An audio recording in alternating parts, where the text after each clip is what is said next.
I'm going to demonstrate how I teach what in the foundation training book that I have, they call a decompression breath. I have learned it as a Pilates breath and use it mostly when I teach Pilates, but I am, after taking this teacher training, starting to bring it more into my yoga classes, and my students seem to really like it. They seem to notice a lot of difference in being lengthened through the spine. So I'll keep playing with it and make it and get it better.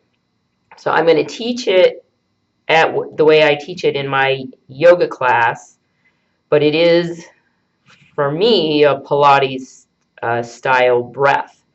So almost everything I do is kind of a mishmash of everything that I've learned in different modalities. I take the things that work really well and mush them all together. So just always want to kind of give credit where I find things. So I'll show it in mountain pose, but you can do it in any of the yoga poses. So feet in our mountain pose are underneath the hip sockets. This is the way I would teach it in yoga. Thumbs at the bottom of the rib cage, and pinkies or ring finger, whatever finger feels comfortable to them, at the top of the hip points, the SIS.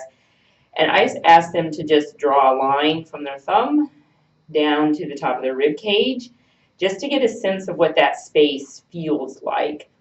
And then I'll have them take their hands onto their sides, and same thing, bottom of the rib cage there, where is it? Top of the hips, where are those? Draw a line down. What does that space feel like? Does it feel even? Hands to the back of the body. Feel the back of the rib cage, the top of the hip. What does that space feel like? And always wanting them to think about this space being even as they start to come into their breath. So I have them monitor it, or give them the option to monitor. And then the other thing is, for me, the crown of the head when I teach is here. So that, and again, this comes from Pilates, so that when you lengthen through the crown of the head, you'll feel the chin slightly drop, but the chin, you don't make the chin drop. The chin drops because you've lengthened through the top of the head, and then you can feel the entire back of the body just kind of lengthening up, almost like you're sitting back into your spine. So I make sure they know that this is the crown, not here, it's back here. So while they're monitoring the space, I have them inhale and think of sending that crown of the head up towards the ceiling, and as they exhale, have them keep the space they just found by drawing the belly in and up. So I'll just have them do that a few times just to feel what it's like. Inhaling, exhaling, inhaling,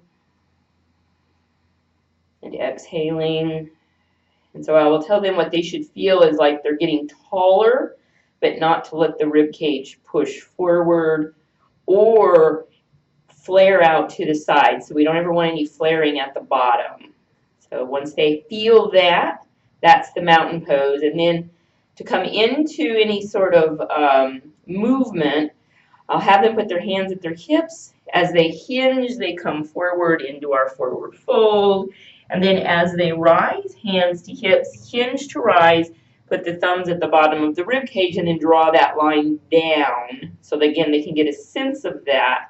Because I do see a lot of times when people come up, they either come back too far, so they rock back, or they jut the rib cage forward as they rise. So that just gives them a nice place to be able to say, okay, that's my stop point.